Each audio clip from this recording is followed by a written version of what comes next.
हर सुबह हम अपनी हेल्थ के लिए एक दवाई लेते हैं, पर कभी आपने सोचा है ये दवाई हमारे हेल्थ के लिए बनी है या फिर प्रॉफिट के लिए बनी है? Fake medicines have been seized, fake life-saving cancer medicines. So, the pharmaceutical industry claimed to the save lives, but behind the curtain, it's one of the biggest money-making machine in the world. Today, I will expose how big pharma companies control drug prices and how the fake supplement market is silently destroying lives. देखो, जो tablet बनने की असली जो cost होती है सिर्फ 5 रुपए होती है, लेकिन मार्केट में वही टेबलेट्स मिलती हैं 200 या 500 में। क्यों?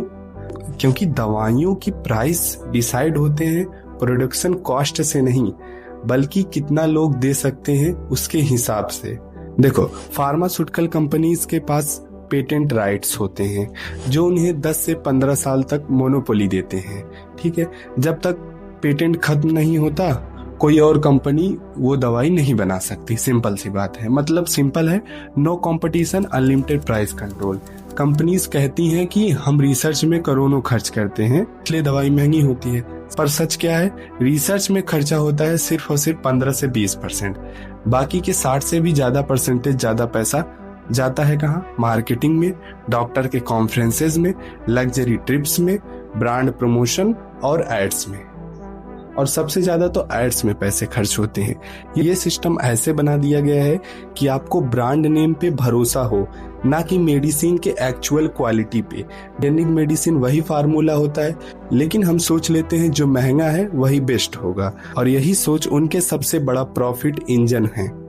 अब बात करते हैं फिटनेस और सप्लीमेंट इंडस्ट्री की, जहां हर सेकंड प्रोटीन, फैट बर्नर और मास गेनर बिक रहा है। एक स्टडी के अकॉर्डिंग कई प्रोडक्ट्स में चाक पाउडर, डिटर्जेंट और हार्मफुल केमिकल मिले हुए होते हैं। फेक सप्लीमेंट सिर्फ पैसे नहीं लूट रहे हैं, लीवर, किडनी को स्लो पॉइजन जैसे डैमेज कर रहे हैं। पर लोग ऑनलाइन देखकर सोच लेते हैं कि बॉडी बन रही है तो प्रोडक्ट सही ही होगा, बट रियलिटी ये है कि industry multi billion dollar scam बन चुकी है। फार्मा और सप्लीमेंट इंडस्ट्री दोनों एक ही चीज पर टिकी है, वो है डिपेंडेंसी।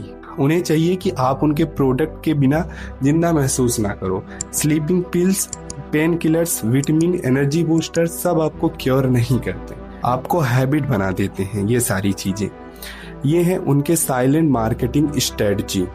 अगली बार जब भी कोई दवाई या सप्लीमेंट खरीदो, कंपनी के नाम नहीं, हेल्थ एक मार्केट नहीं है, ये एक इंसानी हक है। हर दवाई के पीछे एक कहानी होती है और उस कहानी के पीछे एक सच छुपा होता है। So thank you so much.